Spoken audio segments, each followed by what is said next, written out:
Amados,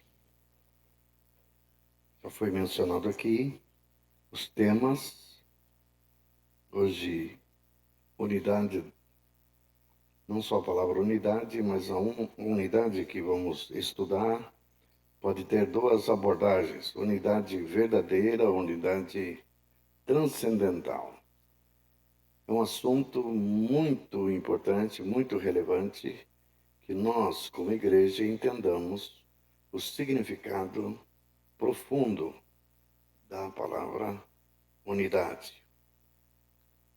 Unidade não pode ser uma doutrina muito bem conhecida, ela tem que ser uma prática de vida.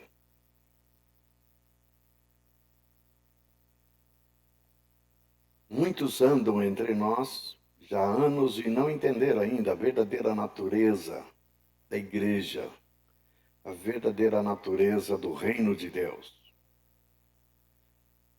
Parte do problema deve-se ao fato de nós nascermos numa igreja fragmentada, dividida.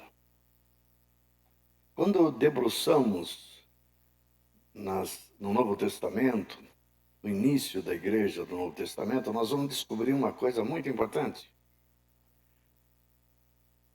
Em primeiro lugar, que a igreja não tem nome. Hoje chamamos de igreja duas coisas que não têm nenhuma referência na Bíblia. Nenhuma. Como nós dissemos que a Bíblia, a palavra de Deus, é a nossa única regra de fé, é por ela que devemos nos conduzir e nos guiar e ter toda a revelação, todo o entendimento.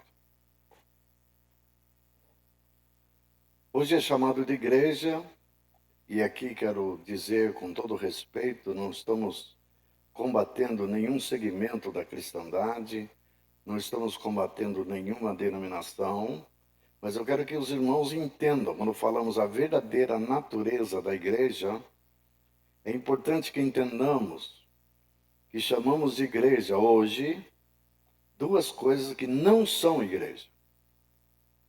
Em primeiro lugar, nós chamamos de igreja o edifício, o prédio, comumente conhecido. Se perguntarmos para uma criança de 5 anos, 6 anos, o que é igreja, para ele desenhar uma igreja, o que ele vai entender? Se pedir para vocês desenhar uma igreja, é simples, vem na nossa mente um prédio com uma torre, possivelmente uma cruz no pináculo, e aí está a igreja. Eu vou encontrar com você lá na frente da igreja.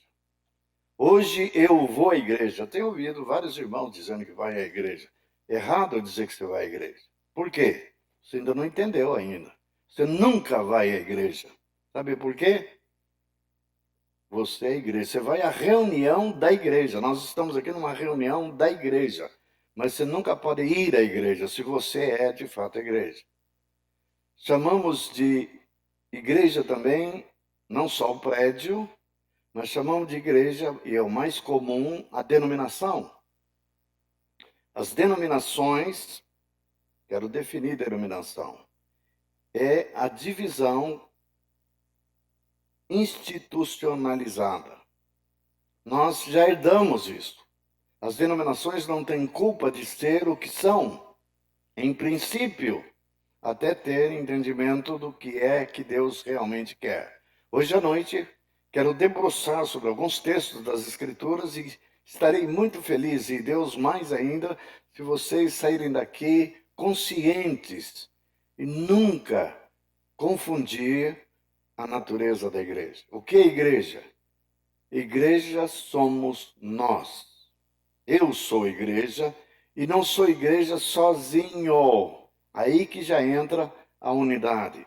Eu, como indivíduo, posso ser chamado de filho de Deus, mas nunca de igreja. Eu sou igreja, para ser igreja eu tenho que estar pelo menos unido a mais um ou dois. Por isso que quando Jesus envia de 2 a 2.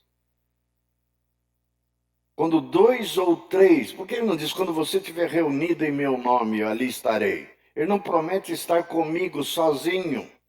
ele diz que é necessário 2 ou 3. A menor célula da igreja, portanto, são 2, 3, 4. Aqui nós somos mais ou menos 100 pessoas hoje.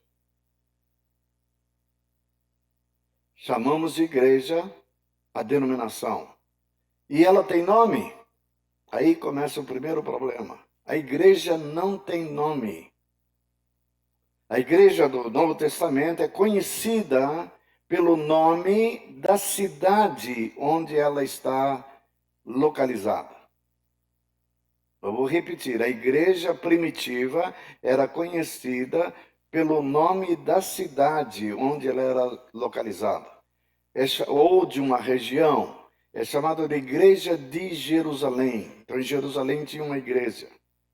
Igreja de Corinto, Igreja de Antioquia, Igreja de Filipos, Igreja de Tessalônica, Igreja de Éfeso, várias igrejas, reconhecida pelo nome da localidade.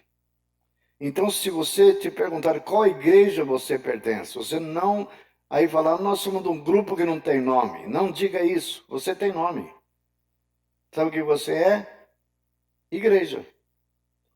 Por que não precisa de nome, igreja? É pelo mesmo motivo que Deus, quando Moisés lhe perguntou, a quem devo anunciar lá no Egito? Fala que Deus me apareceu, qual é o teu nome? Olha que Deus responde. Ainda que Deus se revela nas Escrituras usando diversos nomes, ele diz para Moisés, diga, eu sou o que sou. Eu sou te enviou. Eu sou. Por que diz eu sou? Porque não existe ninguém semelhante a ele. Ele é o único Deus verdadeiro. A igreja não precisa de nome pela mesma razão. Sabe por que a igreja não precisa de nome? Por quê? Porque ela é única.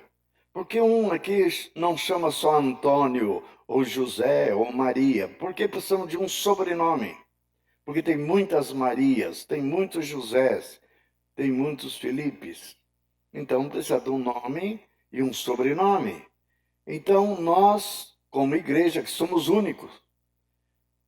A maior dificuldade, eu como pastor tenho experimentado, sou pastor há 50 anos. Tenho experimentado. A maior dificuldade que eu tenho é quando eu vou a alguma reunião de pastores numa determinada cidade. E eu chego lá, um pastor que está lá presente, um ou mais de um, não me conhecendo, quer me conhecer e pergunta. A pergunta que ele me formula: qual é a igreja do irmão? Você sabe que essa pergunta está totalmente fora de questão se a pessoa tem revelação do que é a verdadeira natureza da igreja. Se eu responder biblicamente, corretamente, como a Bíblia quer que eu responda, eu vou gerar nele uma confusão enorme. Quer um exemplo? E eu faço isso até como uma pegadinha. Qual a igreja do irmão? Eu respondo imediatamente, da mesma da sua. Só o fato de ter me chamado de irmão, pressupondo que ele é irmão também, que ele conhece o Senhor, que ele é batizado no nome de Jesus, no nome do Pai, do Filho e do Espírito Santo, ele crê no mesmo Deus que eu creio, que ele é redimido pelo sangue de Jesus e que crê na mesma palavra de Deus. Então eu digo da mesma da sua. Ah, muito me apraz, meu irmão, então você é batista? Quando ele fala isso, eu digo, não, eu não sou batista. Olha o que ele me responde. Você sabe o que ele me responde? Olha só o que ele vai responder. Ele, se for batista, se for presbiteriano, se for luterano, se for metodista, ele vai responder assim: ah, então você não é da mesma igreja da minha. Eu digo, tudo bem, não sou. Porque ele está falando de uma igreja que não é igreja, está falando da denominação dele. E eu estou dizendo que eu sou da igreja e não da denominação dele. Aí eu, para não ter que dar muita explicação, eu digo o seguinte, e isso eu estou passando para vocês fazerem a mesma coisa. Eu digo assim, eu sou daquela igreja que Jesus vem buscar, e ele tem uma noiva só uma noiva, e não um harém. Hoje nós temos um harém. Jesus tem muitas noivas, e Jesus só tem uma única noiva. E ele vem buscar sua noiva. Eu sou dessa que Jesus vai arrebatar. Por acaso você não pertence a essa? Não preciso dizer qual é a resposta imediata que ele vai me dar. Claro, eu sou dessa, então me diga o nome dessa noiva. Me diga o nome dessa igreja. Aí ele cai em si. Só assim para quebrar esse paradigma totalmente equivocado na cabeça. Nós nascemos, eu nasci dentro de uma igreja chamada metodista. O Salomão também, né, Salomão? Não?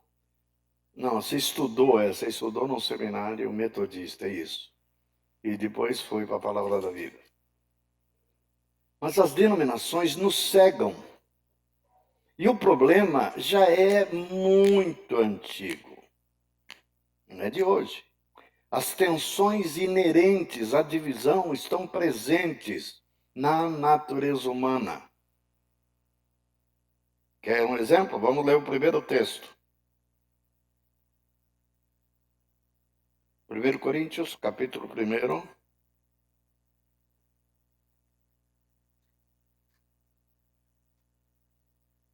1 Coríntios, capítulo 1, versículo 10.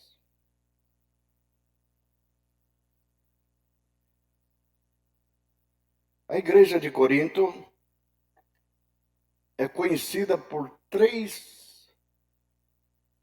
mais conhecida de todas as igrejas do Novo Testamento. Por 3 razões. A primeira delas, ela é a igreja mais carismática que existiu. As outras igrejas tinham os carismas, que eram os dons espirituais, mas essa ultrapassava todas. Paulo diz isso na sua carta. Era conhecida também por uma outra razão.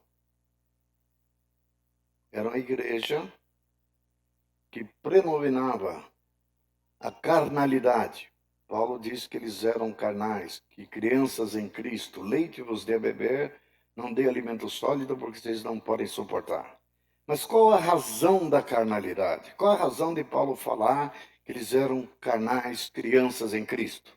O versículo 1, o primeiro capítulo, versículo 10, vai nos dizer o motivo. Rogo-vos, irmãos, pelo nome de nosso Senhor, Jesus Cristo, que faleis todos a mesma coisa, e que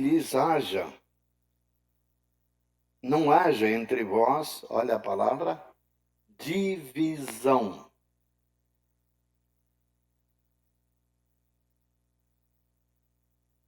Antes, sejam inteiramente unidos e na mesma disposição mental e no mesmo parecer. Foi a vosso respeito, meus irmãos, fui informado pelos da casa de Cloé de que há contendas entre vós. Contendas, divisões. E que contenda era essa? Aparentemente uma coisa positiva. Mas olha só o que acontecia. Refiro-me ao fato de que cada um de vós dizer, para sua coisa de somenos importância, de preferência, veja som do seu coração se não fazemos hoje a mesma coisa. Eu sou de Paulo. Errado ter preferência por um ministério? Errado você ter preferência por um ministério apostólico como o de Paulo? Não, aparentemente não. Mas olha só, eu sou de Paulo. Outro dizia, eu sou de Apolo. Apolo andou por lá. Era um grego muito eloquente. Outros diziam, eu sou de Cefas. Eu admiro Pedro, porque até a sombra dele ressuscita os mortos, cura os enfermos. e eu, aí tinha um grupo melhorzinho, né? Eu sou de Cristo. Quando nós não temos revelação, o Senhor manda você escolher qual desses 4 grupos você quer estar. O que você me responderia? Você quer estar no grupo de Paulo? Você quer estar no grupo de Apolo? Você quer estar no grupo de Cefas, Pedro? Ou quer estar no grupo de Cristo? Quem quer estar no grupo de Cristo, levanta a mão. Todo mundo pecador. Vocês não perceberam, é sutil, por isso que precisamos de revelação. Por isso que precisamos de entendimento espiritual. O grupo que diz, eu sou de Cristo, ele se julga melhor do que cada um dos outros. Paulo ainda é um homem. Pedro é um homem. Apolo é um homem. Cristo, eu sou de Cristo. Qual era o problema da divisão, irmãos? A panelinha dos que são de Cristo reúne aqui. A panelinha do Paulo aqui. A do Cefas ali. Pronto. Então até o grupo de Cristo está dividido. Perceberam? Então, quando você se torna exclusivista, você divide o corpo. E nós não entendemos a importância disso, não alcançamos o significado do que significa ser corpo de Cristo. Nós somos batizados em um Espírito, num só corpo. Nós não entendemos. E por não entendermos, fazemos barbaridades, atrocidades. Por que o corpo não pode estar dividido? Por que não? Hoje, então, nós já herdamos por séculos as denominações, nós nascemos já com esse contexto. Hoje nós chamamos, queremos, fazemos questão de ser reconhecido como um grupo que não tem nome. Cuidado quando você diz que grupo você pertence. Eu sou do Zoé. Pronto, você já deu um nome. Eu não sou do Zoé. Zoé é esse local aqui, ó. Sítio Zoé, dê o nome que você quiser.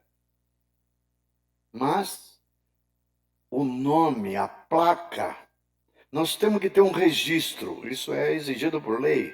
Nós temos que ter digamos, um CNPJ. Fizemos. Cometemos um erro lá em Porto Alegre, não foi eu, não. Nós fizemos a besteira de botar um nome sugerido por um dos irmãos, lá em 1976, chamado Seara Latina. Até hoje o nome Seara Latina está lá. Perguntava para os irmãos, de onde vocês estão?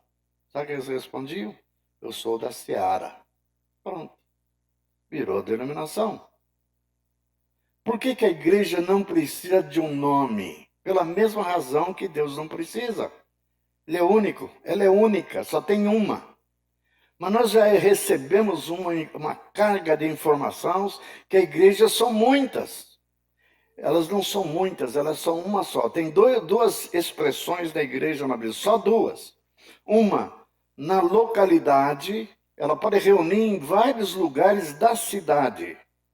Vários lugares da cidade. A igreja de Jerusalém, no começo tinha 3.000, depois 5.000, se converteu. Em 1 ano, 2 anos, possivelmente, eles eram 40.000. Não dá para botar 40.000 num lugar só, a não ser num estádio. Eles reuniam em diversas casas, em diversos lugares. Assim que começou a perseguição, começaram a reunir nas catacumbas, mas reuniam pelas casas, publicamente e de casa em casa. E qual o nome que essa igreja tinha? Quem que vocês são? Discípulos de Jesus, seguidores de Jesus. Vocês fazem parte de que grupo? Eles diziam da igreja. Eles estão se referindo a um prédio? Não. Estão se referindo a uma denominação? Não. Eles só eram igreja. Igreja em grego significa eclésia, tirados para fora, sacados para fora, tirados do mundo para criar uma comunidade à parte. Jesus tem uma noiva e não um harém. Guarde isso, uma noiva.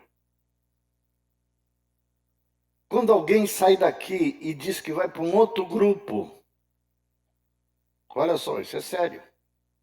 E diz, eu estou indo para outra igreja. Quando eu disse essa frase, eu já entendi tudo. Está 10 anos, 15 anos conosco. Entendeu o significado de igreja? Você vai para outra igreja. Tem mais de uma na cidade? Quantas igrejas tem em Niterói? Vocês querem saber? Uma só.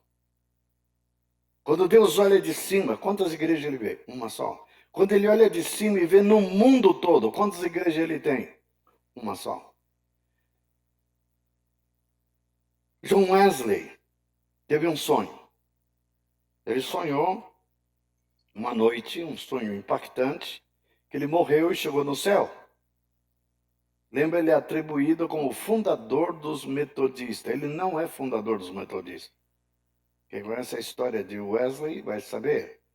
Ele era da Congregacional, Igreja Congregacional da Inglaterra. Anglicana, melhor, falei errado. Era da Igreja Anglicana fundada por Henrique VIII, que desvinculou da Igreja Católica porque não aprovaram o divórcio dele com respeito à sua esposa. Então ele rompeu com Roma, fundou a Episcopal. Wesley pertencia à Episcopal e começou a pregar e expulsaram, pregando as doutrinas meio estranhas, falando de batismo do Espírito Santo, santidade, e era um evangelista de renome, expulsaram ele. E aí ele subiu num túmulo e disse: o céu é a minha paróquia, e pregava o evangelho. Ele nunca imaginou dar um nome para os seguidores. Mas lá fora, no mundo, olhando aqueles irmãos, todas as vidas ordenadas, ele fazia discipulado, grupos pequenos, começaram a ver que ele tinha muita metodologia, método, começaram a chamar lá, vão os metodistas. Não foi ele que deu esse nome. Nunca foi, Wesley fundou. E ele tinha compreensão que a natureza da igreja transcendia ao prédio, transcendia a denominação, nem tinha denominação naquela época. Começou a surgir a partir daí. Denominação é a institucionalização da divisão, que começou, podemos dizer onde começou? Lá em Corinto. Corinto. Hoje, nós chamamos que somos uma igreja, temos essa compreensão, mas a divisão é entre nós. Pelo mesmo motivo que está escrito aqui. Sabe o que está nos dividindo hoje? Isso é sério que eu vou dizer. Tem o pessoal que segue a cobertura de Salvador. Precioso. Os irmãos de Salvador. Eu os amo. 2 deles foram meus discípulos por 5 anos. Tenho uma comunhão com eles. Mas só ao dizer eu sou de Salvador, está dizendo eu não tenho nada a ver com Porto Alegre, não tenho nada a ver com Vitória. Tem os seguidores do Vinci de Vitória. Tem irmãos entre nós que me abrigaram comigo e me chamaram de presbítero do diabo. Porque eu disse que eu não estava debaixo da cobertura do Vinci. Isso é absurdo. Então, eu sou de Marcos e Mari, eu sou de Vinci, eu sou de Porto Alegre. Pronto, aí a divisão. Não é a mesma coisa? Então, as coberturas passam a ser problemas que estabelecem a divisão. Porque nós temos uma inclinação para fazer preferência. Hoje eu quero que os irmãos entendam qual é o coração de Deus. Por favor, abra o coração, abra a mente de vocês para compreenderem o que Jesus orou quero ler para vocês, em João capítulo 17. E essa oração, se vocês não sabem, ele fez algumas horas antes dele ser preso no Getsemane. Era sexta-feira. Nós vamos ver a oração de Jesus realizada na sexta-feira. Não, era quinta-feira, minto. Falei bobagem. Ele passa a noite, ele é crucificado na sexta. Isso era quinta-feira à noite. Ele foi para o Getsemane. Então, abra João capítulo 17 e faz essa oração aqui. Oração muito conhecida. Bom seria, fazer um desafio para vocês. E proponho fazer junto. Que decoremos João 17. Se nós decorarmos o João 17, eu creio que nós vamos penetrar no coração de Deus, no coração de Jesus, e entender o significado profundo do que significa a unidade.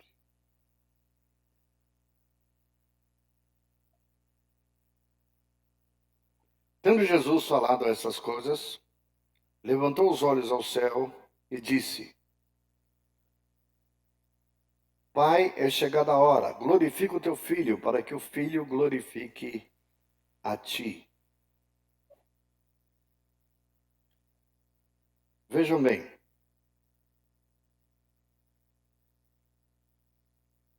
assim como lhe conferiste autoridade sobre toda a carne, a fim de que ele conceda a vida eterna a todos que lhe deste. E a vida eterna é essa, que te conheçam a ti, o único Deus verdadeiro, a Jesus Cristo, a quem enviaste. Eu te glorifiquei na terra, consumando a obra que me confiaste para fazer. E agora glorifica meu Pai contigo mesmo, com a glória que eu tive junto de ti antes que houvesse o mundo. Manifestei o teu nome aos homens que me deste do mundo. Eram teus, tu os confiaste, e eles têm guardado a tua palavra. Agora eles reconhecem que todas as coisas que me tens dado provêm de ti. Porque eu lhes tenho transmitido as palavras que me deste, e eles a receberam, e verdadeiramente conheceram que saí de ti, e creram que tu me enviaste. É por eles que eu rogo. Não rogo pelo mundo, mas por aqueles que me deste, porque são teus. Ora, todas as minhas coisas são tuas, e todas as coisas, e as tuas coisas são minhas, e neles eu sou glorificado. Já não estou no mundo, mas eles continuam no mundo, ao passo que eu vou para junto de ti. Pai Santo, guarda-os em teu nome, que me deste, para que eles sejam um, assim como nós. Guarde bem essa expressão, vai aparecer 3 vezes. Para que sejam um, assim como nós somos um. Vê por que unidade que Jesus está apontando. Continuando. Quero pular um pouco para ganharmos tempo. Quero ler o versículo 21. 21. A fim de que todos sejam um, e como és tu, Pai, em mim, e eu em ti, também sejam eles em nós, para que o mundo creia que tu me enviaste. Eu lhes tenho transmitido a glória que me tens dado, para que sejam um, como nós o somos, eu neles e tu em mim, a fim de que sejam aperfeiçoados na unidade, para que o mundo conheça que tu me enviaste e os amaste como amastes a mim. Eu aprendi há muitos anos, quando morei em Buenos Aires, e os irmãos lá tinham já introduzido e entendido o significado de unidade. Estão vivendo em perfeita unidade. Alguns irmãos, não eram todos os cristãos de Buenos Aires. Mas tinha irmãos que a origem deles eram os irmãos livres. Tinha os irmãos que eram pentecostais, representados pelo Juan Carlos Ortiz. Tinha irmãos que eram presbiterianos. E estavam juntos há anos, desde 1963. Vê que faz muito tempo isso. Eu fui lá, morei lá em 73. Eles se reuniam, tinham um ministério em comum, reuniam em várias partes da cidade, mas reuniam frequentemente, semanalmente, estavam juntos. E lá eles ensinavam sobre unidade uma coisa importante, que tem 2 tipos de unidade. Guarde isso, é importante. dois tipos de unidade. A primeira delas é a unidade da vassoura. O que significa unidade da vassoura? É pegar a vassoura e sair varrendo um quintal, uma casa, e junta tudo. Você junta coisas de diferentes natureza. Essa unidade não é a unidade da palavra. E hoje estão chamando de unidade essa unidade da vassoura. A unidade verdadeira, ela pressupõe algo muito acima disso. É a unidade do ímã. Sabe qual é o efeito de um ímã? Eu era criança, brincava com ímã. Você pode ter um monte de coisas mescladas, lixo, mas você pega o ímã e passa em cima. Ele vai capturar somente os metais. Ele se une aqui. Tem a mesma natureza. O resto fica fora. Até o Papa está propondo unidade, está chamando de Crislã. Isso é sério. Há uns anos atrás, como eu já sou das antigas, né, falava de unidade, mas na verdade o termo não era unidade. O termo é outro. Não é unidade, chama ecumenismo. As igrejas mundiais queriam fazer ecumenismo. E essas igrejas, obviamente, tinha a igreja, tinha uma presidência, tem o Enéas Tonini, não, o pastor Batista aqui que já faleceu. Como é o nome dele mesmo? Fanini. Foi presidente da Igreja Mundial. E a intenção deles era reunir todas as denominações do mundo, dentro desse movimento, que era um movimento ecumênico, aparentemente muito bom, né? Unidade. Não, é unidade da vassoura. Excluíam já até os católicos. Hoje, a iniciativa não mais dos evangélicos no mundo, mas do próprio Papa, que se diz cristão e lidera a maior igreja cristã do mundo, a Igreja Católica Apostólica Romana. Eu disse para vocês que a igreja verdadeira, qual o nome dela? Qual o nome dela? Não tem nome, é igreja. Então, quando chama Igreja Católica Apostólica Romana, pronto, já tem um nome, já se excluiu. E quem não faz parte da Igreja Católica Apostólica Romana, dentro da própria doutrina da Igreja Católica, você não é irmão. Você pode ser primo, mas irmão não é. Pronto, já criou um problema. Mas hoje o Papa da Fraternidade está propondo unir todos os cristãos debaixo da mesma bandeira. E não só cristão, ele é tão aberto, tão sensível, tão fraternal, que quer botar junto os muçulmanos, que adoram uma divindade chamada Alá. Alá. O que Alá tem que ver com o Deus da Bíblia? Absolutamente nada. Uma irmã que eu conheci, fui pastor dela por um tempo, ela diz, mudou uma vizinha na frente do meu apartamento. E ela é muçulmana, ela segue Alá. Eu estou tendo comunhão com ela, muito bom. É o mesmo Deus, né? Eu falei, irmã, não seja ingênuo, irmã. Alá não tem nada a ver com Jesus, Alá não tem nada a ver com o Pai, Alá é outra divindade. O Papa está propondo unir com os muçulmanos.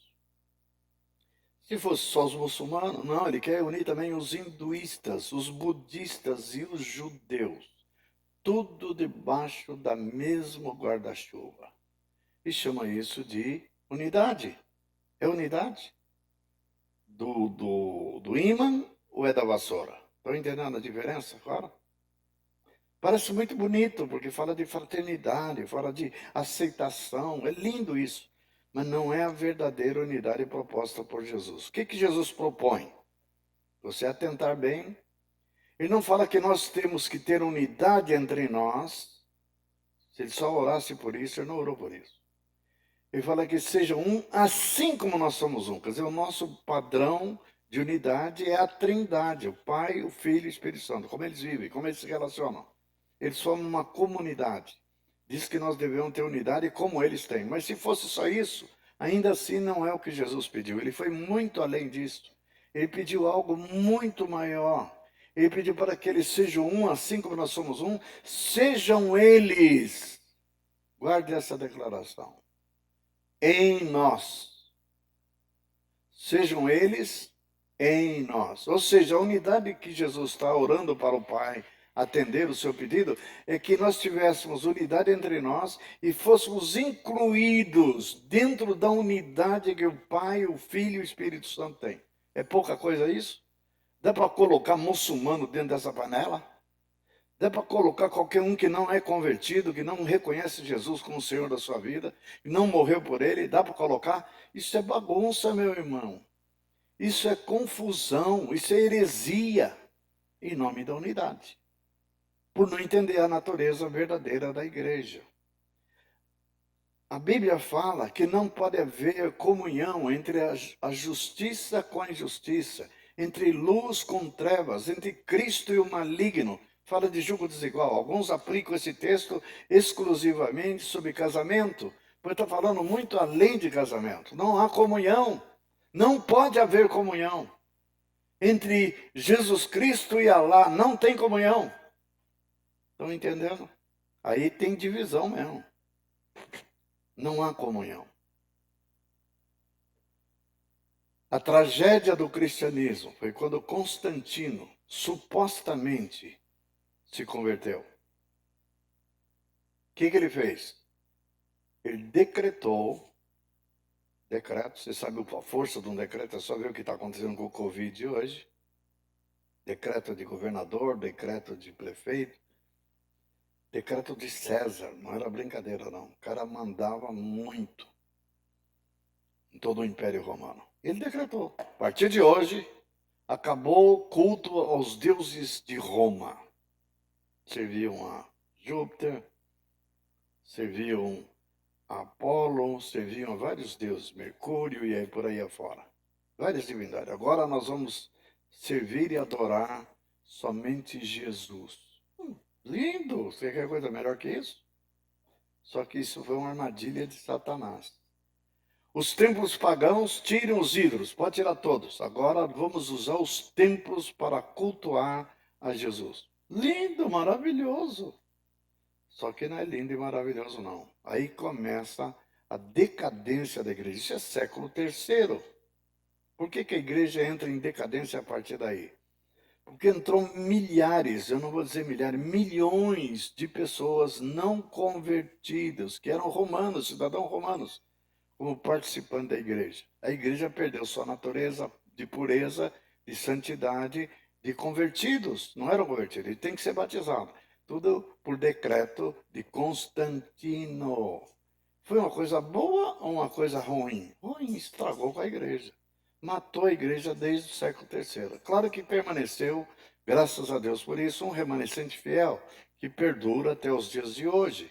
Mas, a partir daí, a coisa começou a virar bagunça. E chegou até os nossos dias. Herdamos uma igreja dividida. Herdamos uma igreja fragmentada que não tem essa unidade que Jesus orou para que tivéssemos. E por que não temos isso?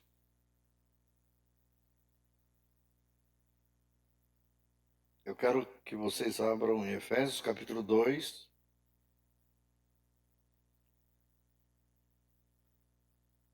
Efésios 2.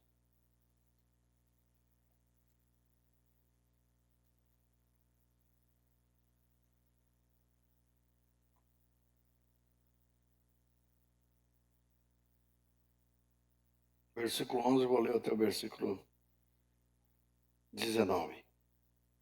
Portanto, lembrai-vos dos que outrora vós, gentios na carne, chamados de incircuncisos, por aqueles que se intitulavam circuncisos na carne, por mãos humanas, naquele tempo estáveis sem Cristo, separados da comunidade de Israel, e estranhos às alianças da promessa, não tendo esperança e sem Deus no mundo. Mas agora, em Cristo Jesus, vós, que antes estáveis longe, fostes aproximados pelo sangue de Cristo. Porque ele é a vossa paz, o qual de ambos fez um, e tendo derrubado a parede de separação que estava no meio, a inimizade, aboliu na sua carne a lei dos mandamentos na forma de ordenanças, para que dos dois criasse em si mesmo um novo homem, fazendo a paz, e reconciliasse ambos em um só corpo com Deus por meio da cruz, destruindo com ela a imunidade. Hoje comemoramos a crucificação de Jesus. Lembramos do dia fatídico. E sempre atribuímos à cruz a tratamento de um aspecto que é vital, importante, mas não é o único. Falamos que a cruz foi para resolver o problema dos nossos pecados. E ignoramos o que esse texto aqui está dizendo. A cruz vai muito além de resolver o problema dos pecados. Ele tem que resolver o problema não só do perdão dos pecados no sentido judicial, mas dos efeitos, da causa que ele provocou. O que ele provocou quando o pecado entrou no mundo? Resumido nessa palavrinha. Provocou inimizade. Inimizade com quem? Primeiro com o próprio Deus. Ele teve que expulsar Adão e Eva do Éden, para que não tivesse acesso à árvore da vida. Então, houve ruptura entre o homem e Deus. Deus o visitava todo dia, toda viração da tarde. Esse contato parou. Expulsou com o anjo e botou anjo na porta do Éden para que eles não entrassem mais lá. Ficaram no mundo, sem Deus. O texto diz aqui, sem Deus no mundo. Longe da comunidade de Israel, está se referindo aos gentios, sem Deus. Então, a cruz veio para primeiro resolver o problema da inimizade com Deus. Diz, ele nos amou quando nós éramos o quê? Inimigos. E o que ele fez com a cruz? Diz que ele derrubou a parede de separação. Tinha uma parede, não uma paredinha pequena qualquer, feita de aquelas casas americanas, né? Drywall, né? Uma madeirinha, se vocês dão uma marretada, cai toda a parede. Não é feita de alvenaria, que é mais resistente. A parede que existia de separação eram verdadeiras fortalezas.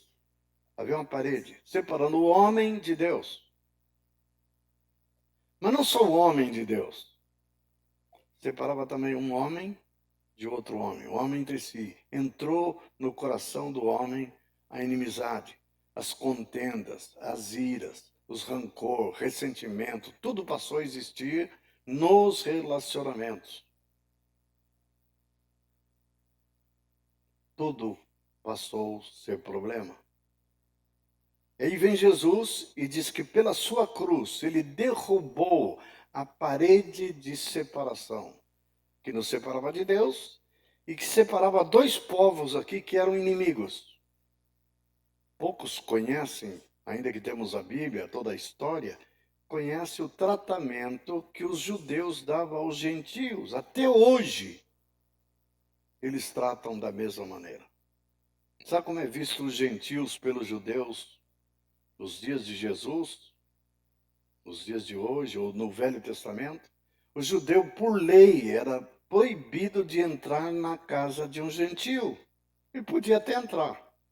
Mas sabe o que acontecia? Pois ele tinha que fazer purificação, ele se contaminava. Lembra de Pedro pregando na casa de Cornélio? Diz que ele foi enviado por Deus para ir lá pregar. Sabe como é que ele começa o discurso? Se eu sou Cornélio, eu possivelmente ia ficar muito chateado com Pedro. Ô Cornélio! Depois que o Cornélio contou como é que ele foi chamar o Pedro lá, por que ele foi chamar, que um anjo apareceu para ele e falou para ele ir lá na casa do Simão e trazer o Pedro para estar com ele, que ele tinha uma palavra importante para dar, reuniu toda a sua vizinhança, seus parentes, umas 40, 50 pessoas, e ele começa o seu discurso da seguinte maneira: ó Cornélio, ó ilustre Cornélio, você não sabe, está bem assim no original. Os tradutores puseram um negócio mais brando. Quão abominável é para mim! Fez uma cara de nojo. entrar numa casa de um gentil.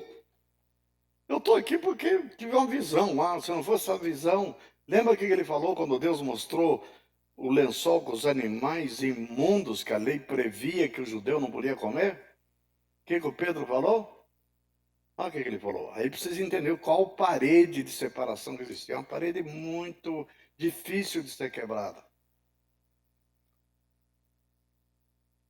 O Pedro disse para a visão, para Deus. Deus disse, Pedro, mata e come. Sabe o que ele falou?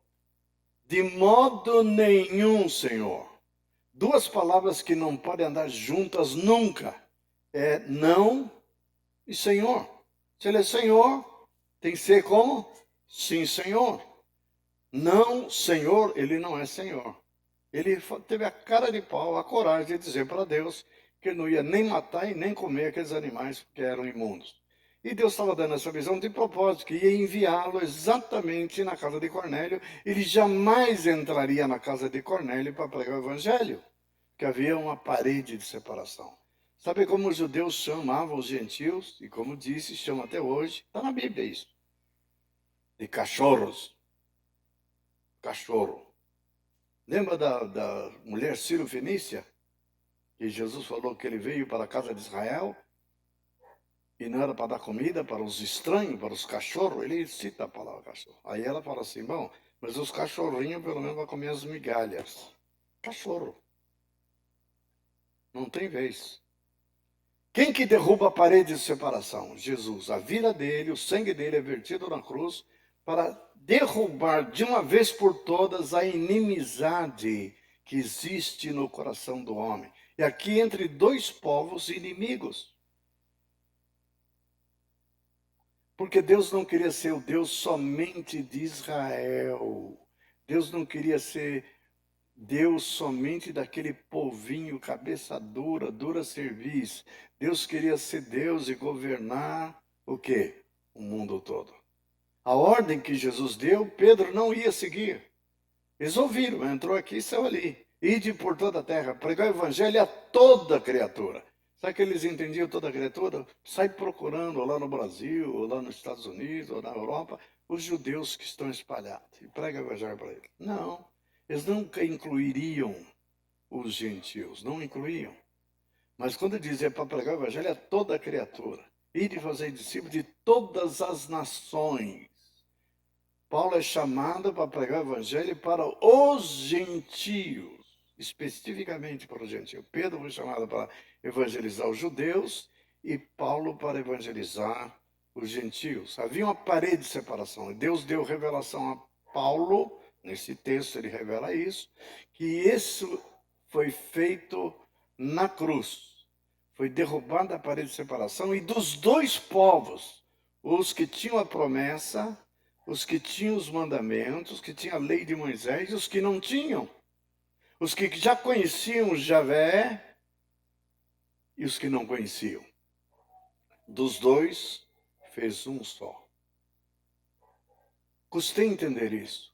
É difícil de entender. Nós, lendo a Bíblia, pensamos que Deus tem dois povos, não é isso? Israel e igreja. Alguns, para resolver esse problema, diz que Israel já era. De onde tiram uma tamanha barbaridade dessa? Ao dizer isso, não conhece o caráter de Deus. O Deus que não pode mentir fez promessas, fez alianças que valem por toda a eternidade.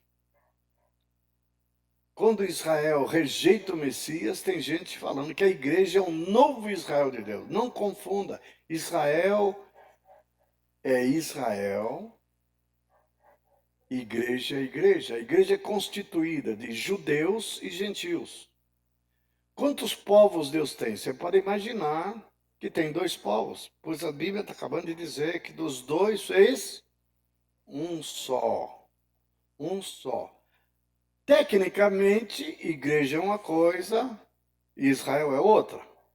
Hoje existe Israel, não é o problema ver Israel. E o Israel que se conhece como nação faz parte da igreja? Sim ou não? Não. Mas abriu-se a porta para que eles reconciliem com Deus por quem? por intermédio da cruz, por intermédio de Jesus Cristo, e dos dois a possibilidade de fazer um só.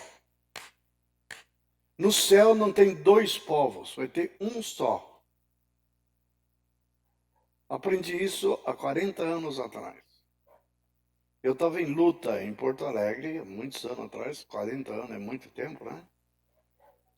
Eu estava em conflito, sério conflito, insatisfeito com o andar da igreja. Eu tinha dificuldade, aí vocês vão me entender, com muitos débeis. Havia problemas graves na igreja e que não eram resolvidos. Começar, nós tínhamos dificuldade de entendermos divórcio e recasamento. Havíamos pastor que era a favor do divórcio, pastor que era contra o divórcio, pastor que ficava no meio. Nem era a favor nem contra. Isso gera problemas. Tinha irmãos lá, que até já faleceu, que era separado da esposa há 12 anos, estava unido com outra mulher há 12 anos, tinha filho com essa mulher e nem era casado, nem divorciado da outra. Não tinha problema até o dia que a ex-esposa se converteu também. Aí sentava uma à direita e outra à esquerda. Aquilo me escandalizava. E ele era discípulo de um dos principais pastores. E saía pelo Brasil afora para dar testemunho. Isso era um problema. E eu estava intranquilo, perturbado por causa disso. Sabe o que Deus me ensinou? Eu até então pensava que eu entendia a unidade. Descobri que eu não entendia. Guarde essa palavra. E eu dava aula, eu era diretor do seminário na época, e dava aula sobre panorama do Velho Testamento e panorama do Novo Testamento. E eu estava dando casualmente aulas no seminário sobre a saída do povo do Egito. Libertação no Egito, caminhar pelo deserto e entrada em Canaã. Ia cobrir todo esse período. Aí quando eu estou estudando em minha casa, na manhã, para ministrar à noite, Deus falou assim: Moacir, eu não trato com indivíduos, eu trato com o povo. Eu não salvo indivíduos, eu quero salvar o povo. E eu tirei meu povo do Egito e quero introduzir meu povo em Canaã. Povo. Você quer ir correndo na frente com os Josué e Caleb. Josué e Caleb estão prontos verdadeiramente. Mas aí você está enganado. Eles não vão poder entrar.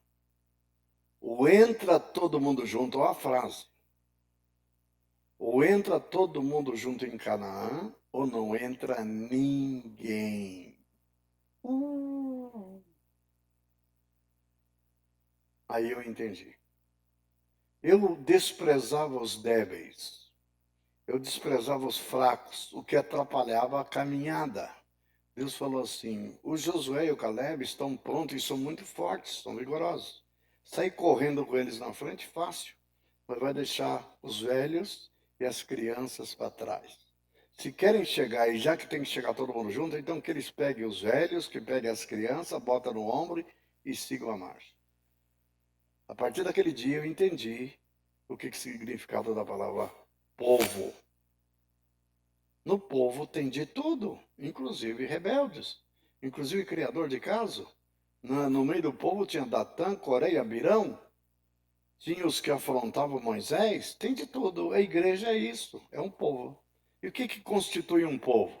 Um povo tem que ter a mesma cultura, a mesma linguagem, os mesmos destinos. Deus tinha um povo que estava preparado para entrar em Canaã, não estava indo. Tiveram que esperar 40 anos no deserto. Ser tratado 40 anos. Aquela geração toda teve que morrer para que os filhos deles entrassem. Até Moisés não escapou dessa. Morreu antes. Não entrou. Olhou a cidade de longe, viu o Canaã de longe, mas não pôde entrar. Por uma bobagem que ele fez. Isso é o tratamento de Deus. Como Deus vê essa congregação? Um povo. Como ele vê as outras? Um povo. Problemático? Problemático. E ele tem que tratar cada um deles, para que todos amadureçam, para que todos se unam com o mesmo objetivo, tendo o mesmo pensamento, a mesma mente, deixa que a carne seja tratada, para que não haja ciúmes, contendas, divisões. Qual era o problema do povo no deserto? Se você lê as descrições do que eles faziam, você vai descobrir que eles eram a igreja de Corinto. Estava lá no deserto. Carismáticos? Sim, claro, muito. Eles tinham visto sinais e prodígios. Aonde? No Egito. Eles reconheciam que aquilo tudo era sobrenatural de Deus? Claro. Além das 10 pragas no Egito, viram abrir o mar vermelho para eles passarem a pé enxuto. Viram Moisés tratar das águas de mar, águas amargas, fazê-las ficarem doces para poder beber. Viram a água saindo da rocha. Viram o maná caindo do céu para alimentar a fome deles. Viram só coisas sobrenaturais. Eram carismáticos ou não? E adiantou isso? Eles aborreceram tanto a Deus, tanto que muitos morreram, e diz que Deus fizeram ficar prostrados no deserto, porque não se agradou da maioria deles. Quer saber a coisa mais lacônica, mais triste que existe na caminhada com Deus? Querem saber? É você morrer no deserto. Não entrar em Canaã. E por que morremos no deserto? Pela nossa carnalidade, por nossas contendas, por nossos ciúmes, por nossas diferenças, pela falta de unidade. Tinha alguns que diz que queria voltar para o Egito, preferia voltar para o Egito. Deus tinha tido o maior trabalho para tirar aqueles infelizes do Egito, agora eles querem voltar para lá. Por quê? Por causa do estômago. Saudades dos pepinos, das carnes, dos melões. E cometeram um pecado grosseiro. Ofenderam Deus. Quando fala de murmuração, a gente não entende a profundidade desse pecado. Por isso que a Bíblia diz, em tudo dai graças, porque essa é a vontade de Deus. Eles deram graças? Não, eles murmuraram contra a autoridade de Moisés, contra Arão, contra o maná. O maná é tipo de Cristo, ele é o pão que desceu do céu. É o que estava matando a fome deles, que dava vida para eles. O alimento que tinha vindo do Egito já tinha acabado, não tinha supermercado por perto para comprar. Eles tinham muito dinheiro, mas não tinham onde comprar. Ou caía o maná do céu e eles mantinham a vida, ou eles morreriam. O que aconteceu que eles falaram do maná? Queremos carne, pois não suportamos mais esse pão vil. Aí vocês vão entender Deus. Quando eles falaram isso, Deus falou assim, Moisés, eu vou me retirar do meio do povo. Eu não vou mais com esse povo. Isso que era o povo dele. Quando Deus chega a essa atitude e recua, felizmente, aí vocês vão ver o que é um sacerdote. Tinha um Moisés lá, porque ele é tipo de Cristo. Por isso que ele é tipo de Cristo, pelo que ele fez nessa hora. Sabe o que Moisés fez? Botou a cabeça dele a prêmio. Risca meu nome do teu livro, tira-me. Se tu não fores mais conosco, Moisés, eu entendo Moisés. Você tem que aprender, né? Mas você tem que ser pastor para entender. Ele falou, se tu está com a gente, o negócio está desse jeito, imagina se eu estou sozinho. Eles vão me matar na primeira semana. Então, se tu não fores comigo, com esse povo, então risca meu nome do teu livro. Não vale a pena. Que jogada. Ele deu uma cartada. Não, ele não parou aí. Ele falou para Deus, olha, vai pegar mal para o teu nome. Vamos dizer, ele tirou com mão poderosa do Egito para matá-los todos no deserto. Isso ia acontecer. E Moisés tinha razão. Era isso que os povos iam falar do Deus de Israel. Aí Deus cedeu ao pedido. Então Moisés, diga ao povo que marche. Deus foi continuou com eles, mandando o anjo do Senhor. Esse anjo do Senhor que leva o nome de Deus era nada mais, nada menos que o próprio Jesus Cristo. É chamado de antifonia, a manifestação da Trindade no Velho Testamento. O anjo do Senhor é que o seguia de noite e de dia. É o que apareceu, aquele soldado com a espada na mão, que apareceu nos dias que ele ia atacar Jericó. Ele se apresenta como o príncipe de Deus que tinha descido, era o próprio Jesus. Jesus era a rocha, Jesus era o maná que desceu do céu e que dava água. E Paulo escrevendo em seus Coríntios que a rocha que o seguia, que era Cristo. Amados, podemos atrapalhar o propósito de Deus por nossa carnalidade, por nossas diferenças, por nossa falta de unidade. Que Deus tenha misericórdia de nós e nos ajuda a não cometer esse tipo de pecado. Falamos mal uns dos outros. Quero ler um texto. Está em Provérbios, capítulo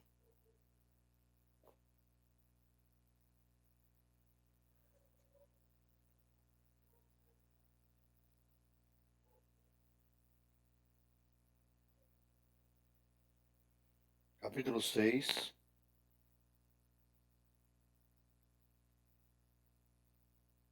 Esse texto é muito forte.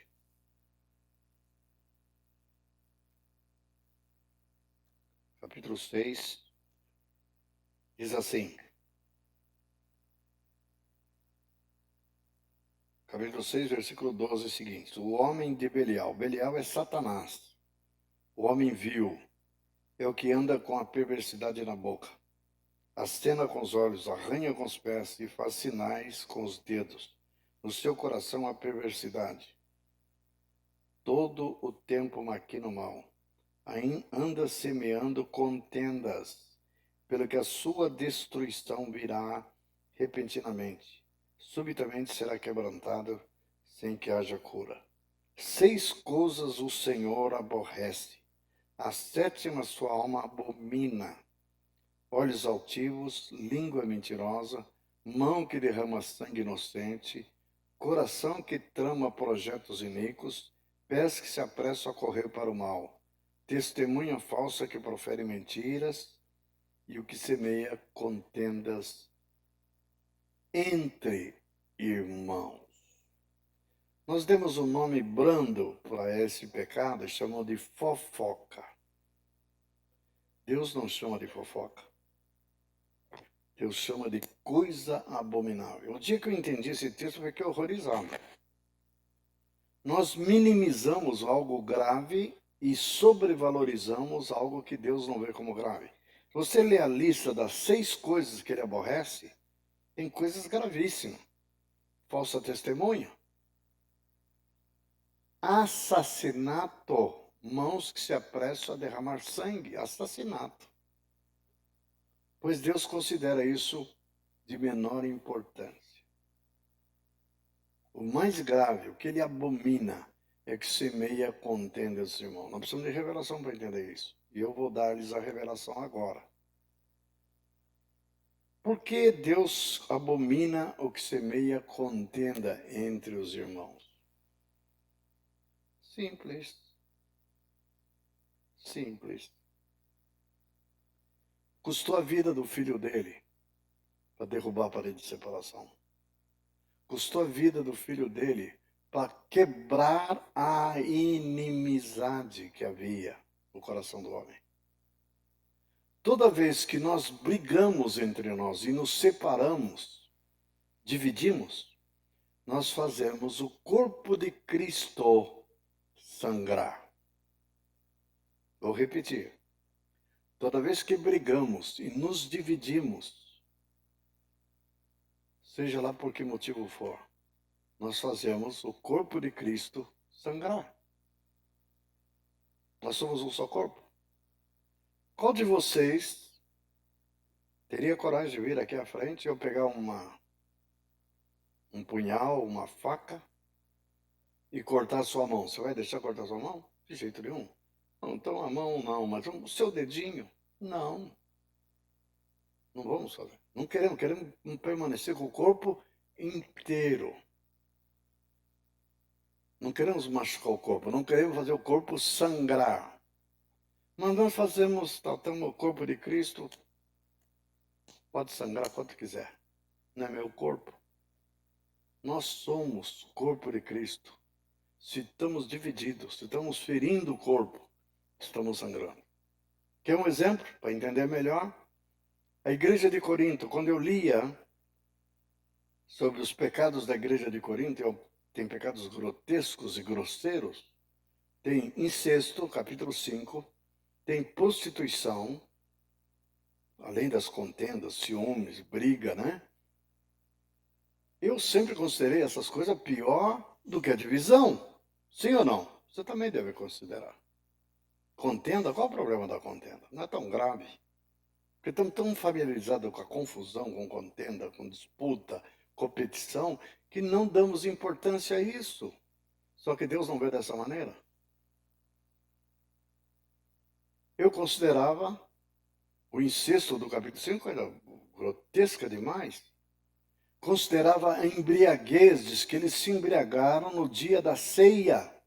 Embriaguez é algo gravíssimo, não é? Ficar bêbados, não um, nem dois, vários. Custei anos para entender o que Paulo está ensinando. Ele está o tempo todo combatendo a divisão. Nesse capítulo que ele fala da embriaguez, ele termina o texto falando, portanto, esperai uns pelos outros. Qual era o problema que alguém come do pão e bebe do vinho sem discernir o corpo? Eu entendi errado, e vocês também podem estar entendendo errado. Eu estava pensando que ele está se referindo ao pão e ao vinho, e não era. Porque ele diz no contexto, vós sois o pão. Então, comer e beber da ceia, sem discernir o corpo, nós somos o corpo. E ele fala, vocês não têm pão, não têm vinho em casa para comer e beber em casa?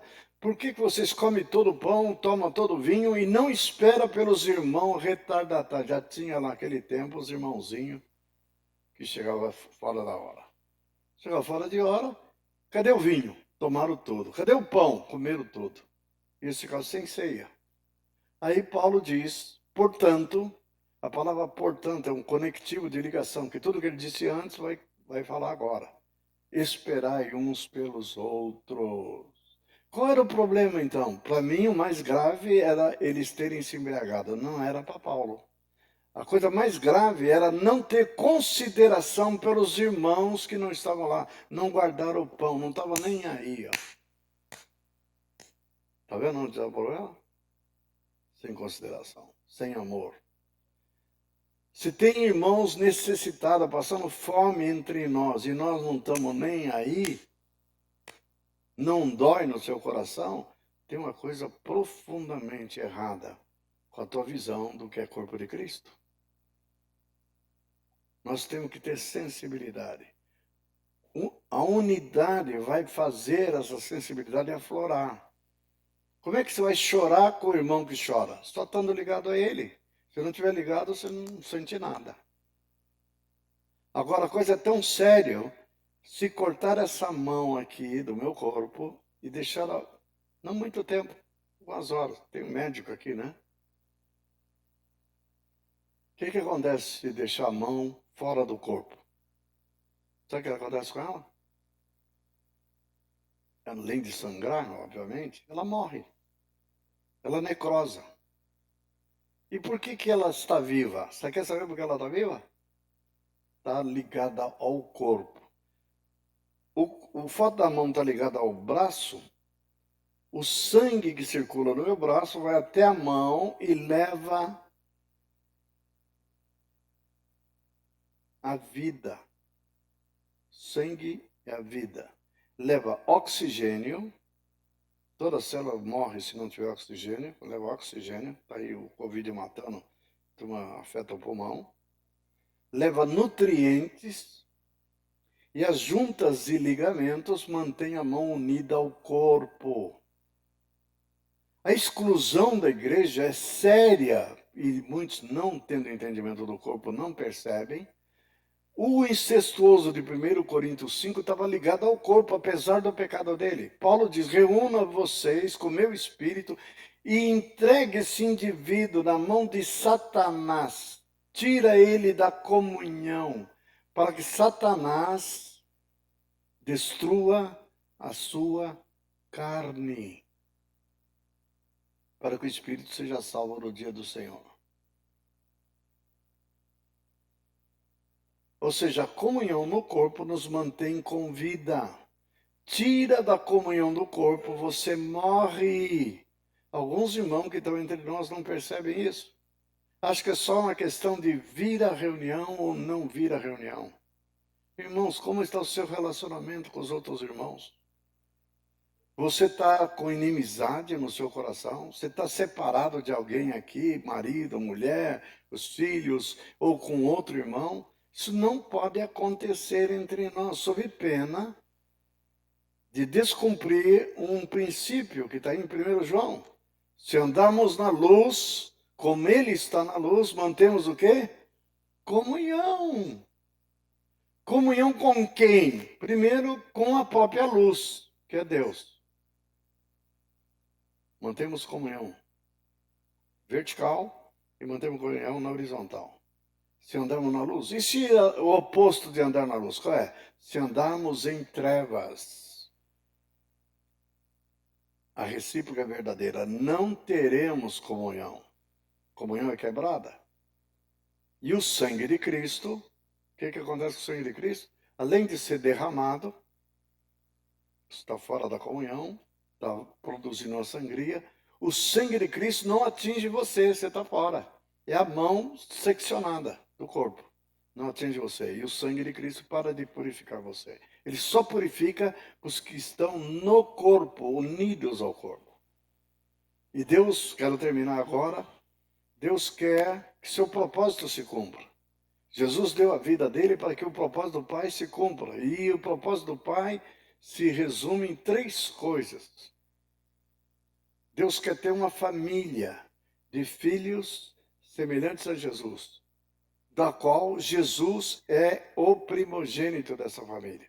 Ele era filho unigênito, agora é filho primogênito, o irmão mais velho. Guarde bem isso, para Deus ser pai de todos. Paternidade do Pai que gera nós como seus filhos. Ele quer construir um corpo para o seu filho, para o pai uma família, para o filho um corpo. Somos nós. Nós somos ao mesmo tempo família para o pai, mas somos corpo para o filho, para ele ser o cabeça desse corpo. Para manifestar a sua vida. O pai é para manifestar na família seu amor. O filho, no corpo, manifesta a sua vida. E por último, uma casa. Está edificando uma casa. Isso tudo está em Efésios.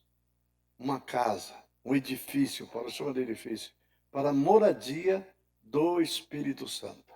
Então, se nós fragmentamos, se nós brigamos em família e nos separamos, se nós desmembramos os membros, não temos ligação um com o outro, não articulamos juntas e ligamento. Quando o irmão diz, eu não suporto discipulado, o que esse irmão entendeu de juntas e ligamento? Que importância tem isso? Nenhuma. Falta-nos revelação, somos crianças em Cristo, não entendemos coisas básicas. Unidos por juntas e ligamento, crescemos de crescimento. O corpo edifica-se a si mesmo. Corpo.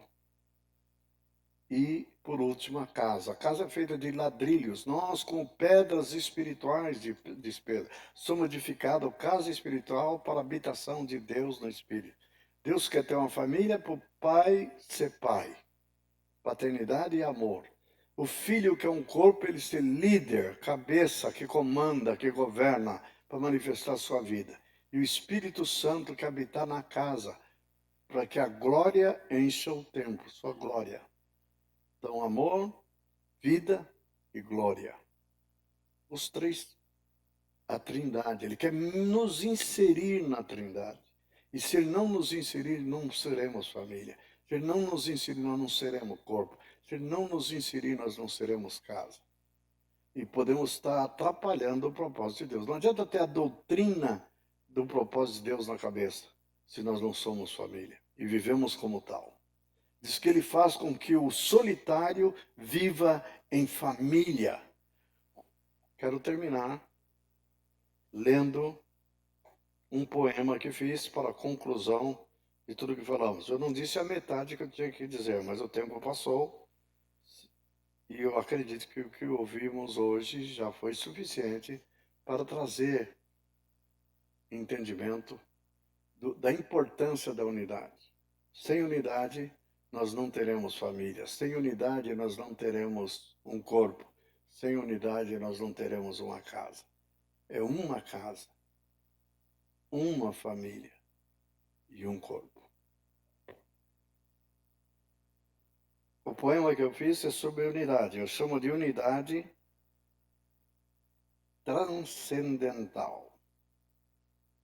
Ou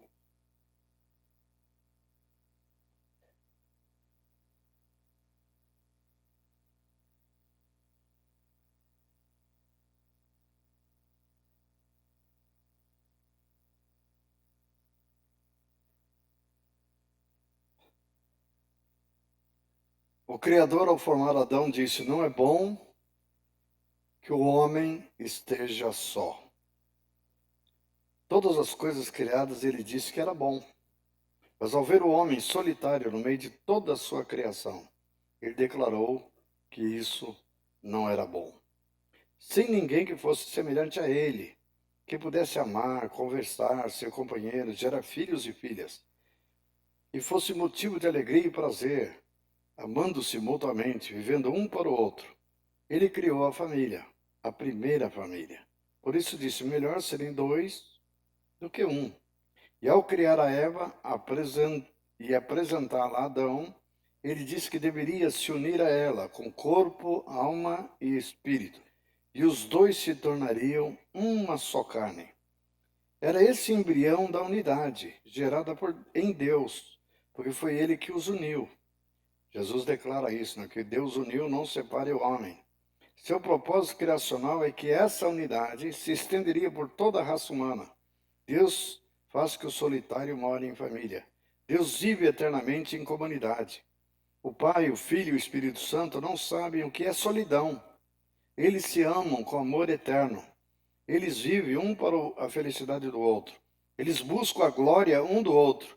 Existe uma relação de honra eterna. São tão unidos que pensam da mesma maneira, têm um só coração pulsando e têm uma mesma natureza, que não fazem nada, absolutamente nada, de modo independente um do outro. Tudo o que planejam, criam e realizam, fazem tudo em perfeita harmonia. São tão unidos que, apesar de se rebelarem, como sendo três pessoas distintas, todos possuem a mesma glória e o mesmo poder, compartilham dos mesmos atributos. O Pai, o Filho e o Espírito Santo são um só Deus. O Pai faz do Filho o lugar de sua habitação, e o Filho habita no seio do Pai, e o Espírito Santo habita no Filho e também no Pai. E o Pai e o Filho habitam no Espírito Santo. É por isso que quem tem o Espírito Santo tem igualmente o Pai, assim como o Filho. Eles são e sempre serão inseparáveis. Nunca podemos imaginar a unidade como algo criado por nós. Os homens podem, quando muito, criar união entre si, como se mobilizaram para construir a Torre de Babel. Mas a unidade pela qual Jesus orou era para que seus discípulos experimentassem ser um, assim como ele é um com seu Pai. Mas não somente isso, ainda assim seria uma unidade entre os homens. Mas o que Jesus pede ao Pai é de algo grandioso, transcendente, magnífico.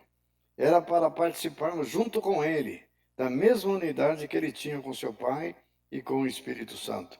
Somos chamados para participar da mesma comunidade de amor, da mesma relação de interdependência, do mesmo grau de glória que somente a Trindade tem ao longo dos séculos.